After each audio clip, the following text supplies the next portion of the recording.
क्या है the making of the national movement 1870s 1947। ठीक है, the making of national movement यानी कि जो हमारे देश में राष्ट्रीय आंदोलन हुए थे उस टाइम कब की बात है?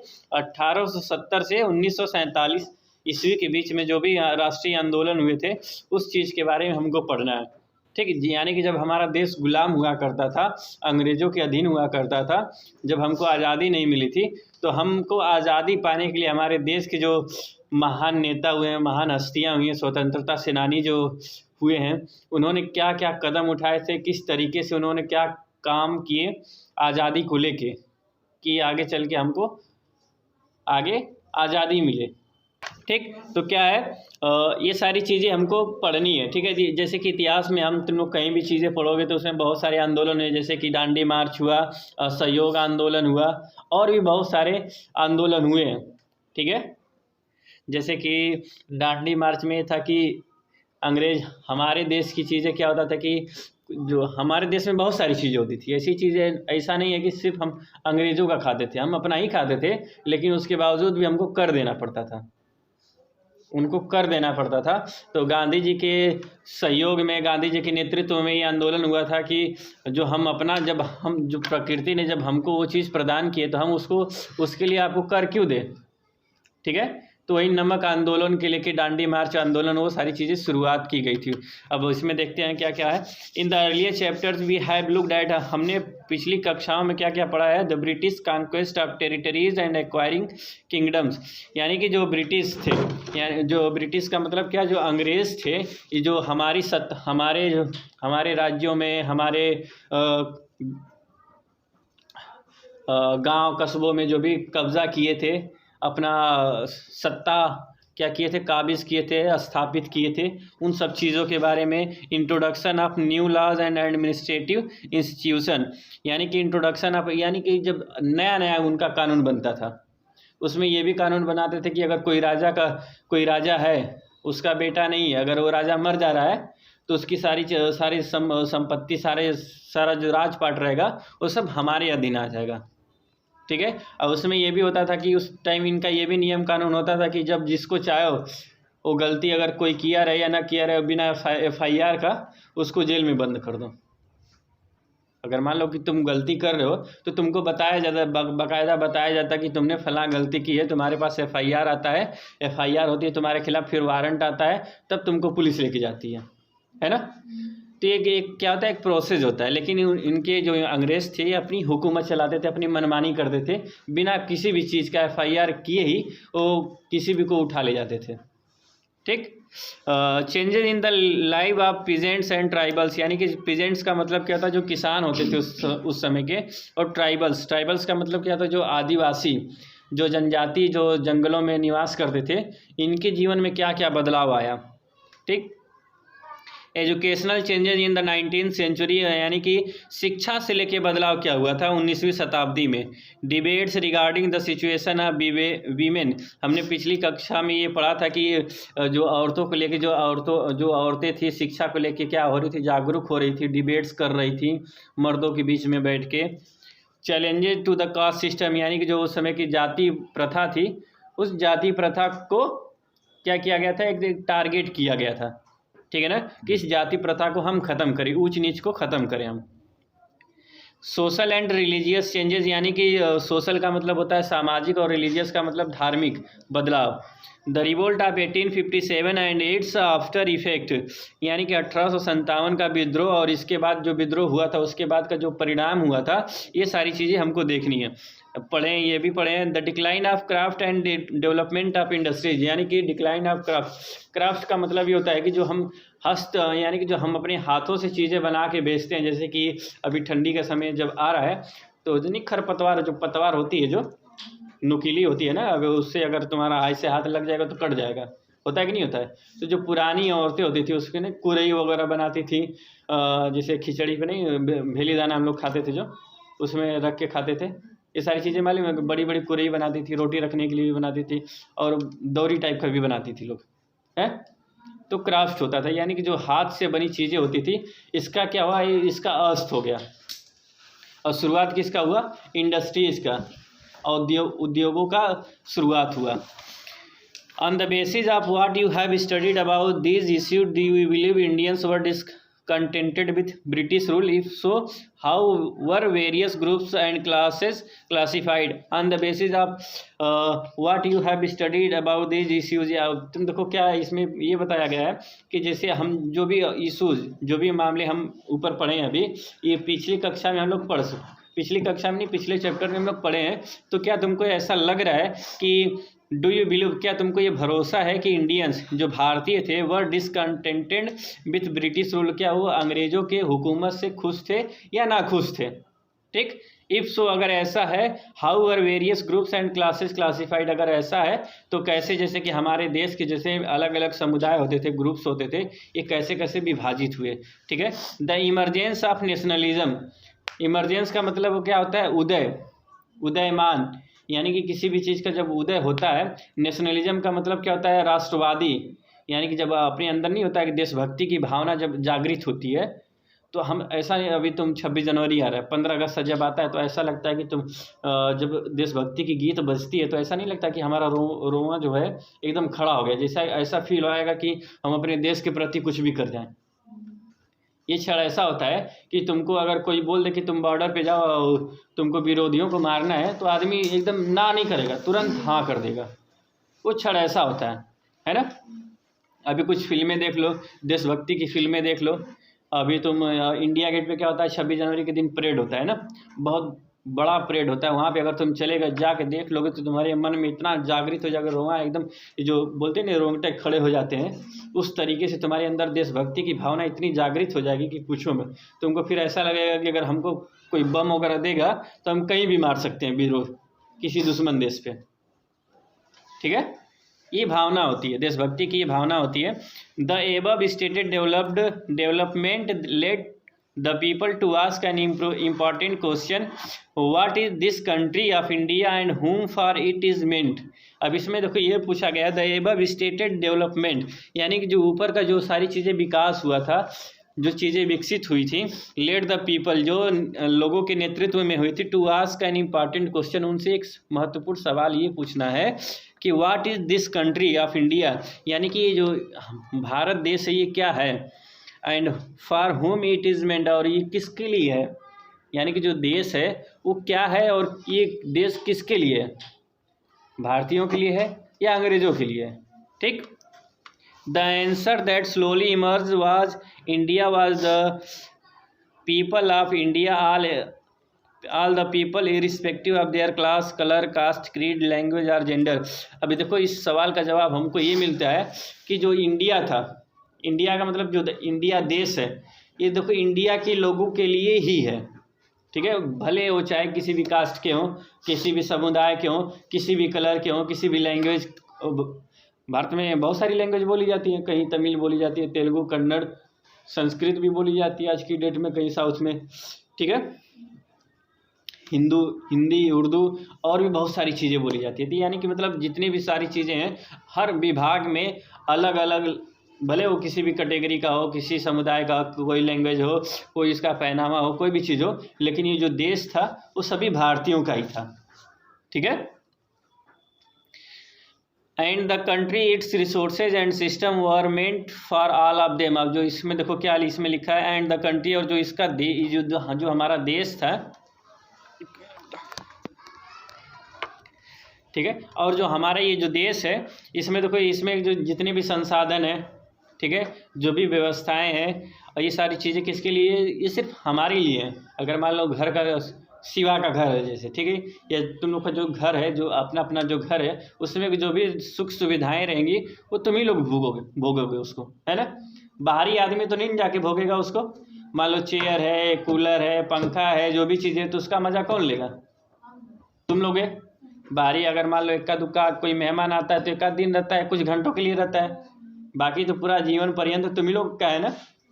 तो ठीक इसी तरीके से इसमें ये बताया गया है कि जो हमारा देश, हमारे देश में जो भी सुख सुविधाएं थी, मतलब रिसोर्सेज थे, संसाधन थे, व्यवस्थाएं थी, ये सब किसके लिए थी? ये हमारे लिए थी, भारत देश के वासियों के लिए ही ये सारी चीज़ें थी। ठीक, फिर इसके बाद देखो क्या लिखा है, With this response came the knowledge that the British were exercising control on the resources of India and the lifestyle of its people. Until this control was ended, India could not be for Indians. अब देखो क्या लिखा है, अभी जब ये response मिल रहा था, इस रिस्पॉन्स के साथ, इस उदाहरण के साथ, came the knowledge that the British were exercising control on the resources of India. मतलब लोगों के ज्ञान में ये आया कि जो हमारी चीज़ें हैं, हमारी जो मूलभूत ज़रूरतें हैं, संसाधन है, ये सब चीज़ों, इन सब चीज़ों पे कंट्रोल किसका है? अंग्रेज़ों का कंट्रोल है। ठीक है। And the life style of its people, यानी कि जो हमारे ऊपर, यानी कि हमको कैसे जीना है, कैसे रहना है, कैसे खाना है, क्या करना है, क्या नहीं करना है, ये सारी चीज़ें हम किसका कंट्रोल था? ये सब चीज़ों पे अंग्रेज़ों का कंट्रोल हुआ करता था। And till this control was ended, India could not be for Indians. और जब तक ये, जैसे ये सारी चीज़ें थी, जब तक ये ख़त्म नहीं होगा पूरी तरीके से, तब तक इंडिया इंडियंस के लिए नहीं है। ठीक है। इसमें कहने का मतलब ये है कि जब तक ये, अगर मान लो तुम्हारे ऊपर कोई हुकूमत कर रहा है, जब तक उसकी हुकूमत ख़त्म नहीं होगी तो हुकूमत, तुम क्या एक तरीके से गुलामी कहलाओगे ना। जब हुकूमत उसकी ख़त्म हो जाएगी तो तुम आज़ाद हो जाओगे। ठीक।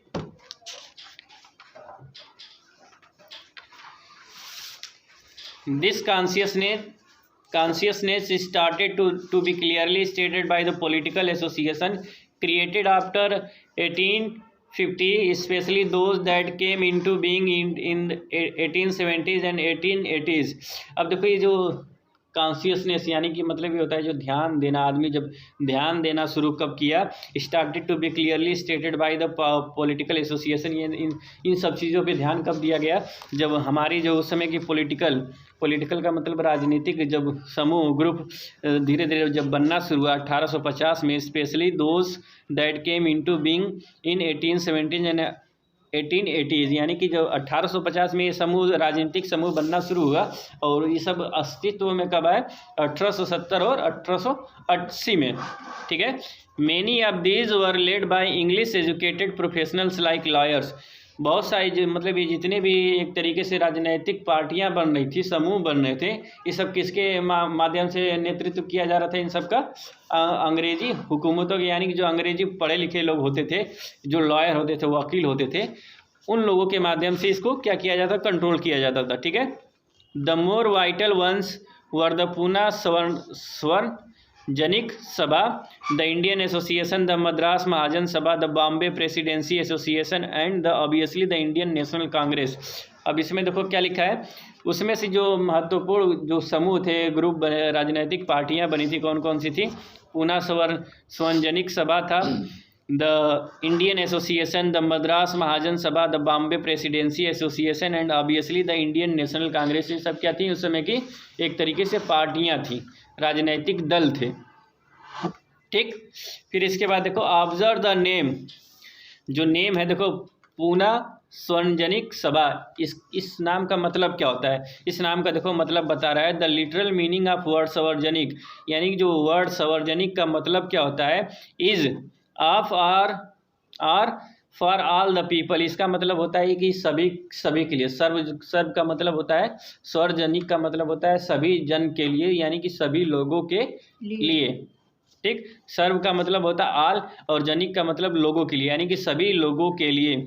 दो several of these organisation function in particular parts of country, their goals were mentioned as the goals of all the people of India, not those of any one area, community और क्लास। अब देखो इसमें ये लिखा है, though several of these organisation, इन सब organisation, इन सब संस्थाओं के बावजूद, in particular parts of the country, हमारे देश के कुछ अलग अलग हिस्सों में, there goals were mention as the goals of the people of India. इनका जो प्रमुख गोल उद्देश्य क्या था कि मतलब सभी जितने भी हमारे देश के लोग हैं, not those of any one area, community और क्लास। इनका मतलब मूल मकसद ये था कि जितने भी लोग हैं वो चाहे कहीं के भी हों, सिर्फ ऐसा नहीं है कि सिर्फ एक ही जगह के या भात कोल के हो या मोहम्मदाबाद, सिर्फ इन्हीं लोगों को आगे नहीं बढ़ाना है या इकट्ठा तो नहीं करना है, ये पूरे भारत देश के लोगों को क्या करना है? हमको इकट्ठा करना है, आपस में जोड़ना है।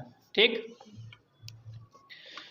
They worked with the concept that the people should be sovereign, modern consciousness and main feature of nationalism। उनका देखो जो मूल मकसद था, मूल उद्देश्य था, इनका मूल मकसद, मूल उद्देश्य ये था कि जितने भी भारत के लोग हैं एक तरीके से क्या होना चाहिए, ये सब आपस में मिलजुल के रहें।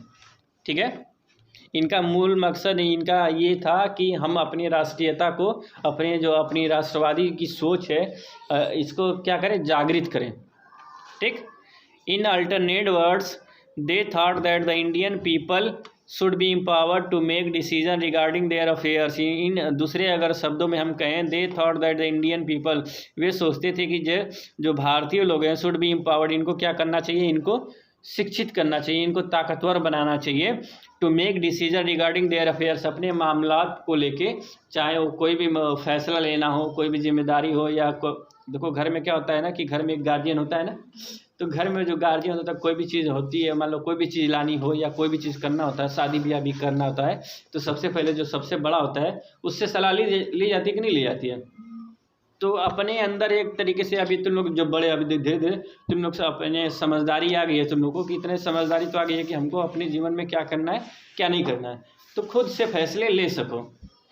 उनका मतलब ये था, इसमें ये बताया जा रहा है कि उसमें इन लोगों को इतना ताकतवर, इतना शिक्षित कर दिया जाए कि ये लोग अपने जो भी इनकी पर्सनली मैटर हैं या अफेयर हैं, जो भी चीज़ें हैं, इन क्या कर सकें, ये खुद से उसका डिसीजन ले सकें, निर्णय ले सकें। ठीक, The dissatisfaction with British rule reinforced in 1870s and 1880s। The dissatisfaction यानी कि जो अंग्रेजी हुकूमत के खिलाफ जो इनका जो नियम कानून था, अंग्रेजी हुकूमत का जो नियम कानून था, इसमें देखो असंतुष्टता कब फैली, 1870 और 1880 के बीच में। The arms act was passed in 1878 not permitting Indians from possessing arms. अब देखो क्या लिखा है इसमें, आर्म एक्ट पास किया गया था उस समय, ये एक्ट, इस नियम का एक कानून पास किया गया था 1878 में। इसमें ये बताया गया था कि जितने भी भारतीय हैं, ठीक है, ये क्या कर सकते हैं, इंडियंस नॉट पोजेसिंग आर्म्स, ये मतलब एक तरीके से औजार नहीं रख सकते हैं, जितने भी भारतीय हैं ये औजार नहीं रख सकते हैं। ठीक, in the similar year the Vernacular Press Act was also enacted in an effort to make those silence who were criticizing the government। अब देखो सेम ठीक उसी साल दूसरा एक्ट भी पास होता है, दूसरा कानून भी पास होता है कि जिसका क्या बोला जाता है, वर्नाकुलर प्रेस एक्ट। ठीक है, इसका मतलब ये था, इस कानून का, इन सब का मकसद ये था कि जो सरकार के खिलाफ जो पत्रकार जो होते हैं ना, मीडिया और पत्रकार जो होते हैं, सरकार अगर गलत काम करती है तो उसका क्या करते हैं, विरोध भी करते हैं कि नहीं करते हैं। तो जो सरकार के खिलाफ बोल रहे हैं, इनको क्या करना है, इनको दबाना है, इनकी आवाज़ को बंद करना है ताकि ये सरकार के खिलाफ न बोलें। अगर मान लो कि अभी देखो आज की डेट में क्या हो रहा है, आज की डेट में सभी लोग सिर्फ एक ही सरकार का क्या करते हैं, मीडिया वाले बढ़ाई कर रहे हैं, है कि नहीं, उसका कभी विरोध कर ही नहीं रहे हैं, ये गलत है। मतलब सरकार का विरोध करना चाहिए, जो गलत कार्य है उसका विरोध करना चाहिए। कोई भी गलत कार्य कर रहा हो, A to Z तुम्हारे ज़िंदगी में कोई भी गलत कार्य कितना भी प्रिय हो, उसका विरोध जरूर करना चाहिए। इससे क्या होता है कि वो आदमी सुधरेगा। अगर तुम विरोध, अगर मान लो कि तुम्हारे घर में कोई लड़का भी छोटा है, शुरुआत में क्या होता है, बच्चे एक दूसरे के चोरी भी करते हैं, है ना, तो धीरे धीरे अभी चोरी करते कि नहीं बच्चे, मान लो कि अपने माँ बाप के पॉकेट में से पैसा निकाल लिया, और भी बहुत सारी चीज़ें करते हैं। जब धीरे धीरे जब आदमी, माँ बाप इसको बढ़ावा देते हैं तो आगे बच्चा और भी चोरी करने की कोशिश करता है, होता है कि नहीं होता है। तो जब बाहर जाके चोरी करेगा तो नाम रोशन तो करेगा ही करेगा, है।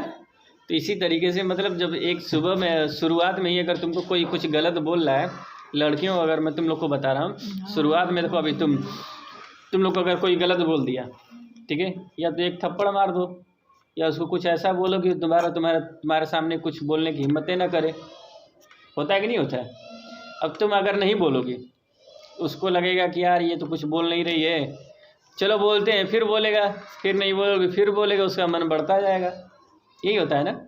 इसमें अंग्रेज़ों ने ये किया था कि हमारे खिलाफ जो बोलेगा उसको, उसकी आवाज़ को हमको दबाना है, तो यही एक्ट पास किया गया था, वर्नाकुलर प्रेस एक्ट। ठीक है, the act permitted the government to seize the assets of newspaper including their printing presses in the case the newspaper publish any matter that was found objectionable. अब इसमें देखो ये बताया गया, इस एक्ट में ये परमिशन मिली थी, इन सबको अधिकार दिया गया था कि जो सरकार के खिलाफ जो कोई भी चीज़ अगर गलत छापी गई हो, ठीक है, अगर उस सरकार के विरोध में अगर वो चीज़ें पाई गई हों तो उसको क्या करना है, हम जो न्यूज़पेपर एजेंसी है उसको बंद कर देना है, सीज कर देना है, ताकि ये दोबारा हमारे खिलाफ कुछ जहर न उगल सके। ठीक, कभी कभी फिल्मों में देखते होगे तुम लोगों को, नहीं होता है कि कोई पत्रकार किसी नेता के बारे में कोई छाप दिया तो नेता वैसे गुंडा होते हैं सब, मार देंगे, उसको गोली मरवा देंगे सब, होता है कि नहीं होता है? ठीक उसी तरीके से ये चीज़ें हैं।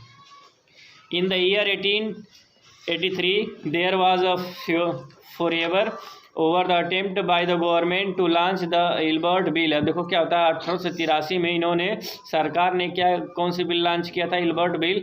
The bill give the trial of British और European persons by Indians and seeks equality between British and Indian जजेज इन द नेशन। अब देखो क्या लिखा है इस बिल में, ये बताया गया था कि ब्रिटिश और European persons by Indians and seeks equality between British and Indian जजेज in the nation. However when white opposition compelled the government to withdraw the bill, Indians were angered। अब देखो इसमें ये लिखा गया कि ये सारी चीज़ें देखो सिर्फ अपने फेवर में चाहते थे, ठीक है। अब मान लो कि ये सारी चीज़ें अगर तुम्हारी फेवर में जाएंगे तो लड़के गुस्सा होंगे कि नहीं होंगे? तो जब भारतीय गुस्सा हुए तो देखो क्या हुआ, बवाल होना शुरू। The event highlighted at the racial behaviours of the British in India. देखो इसका मतलब ये होता है, रेशियल का मतलब होता है जातिवाद, काला गोरा भेदभाव जो होता है उसी को रेशियल बोलते हैं, ठीक है।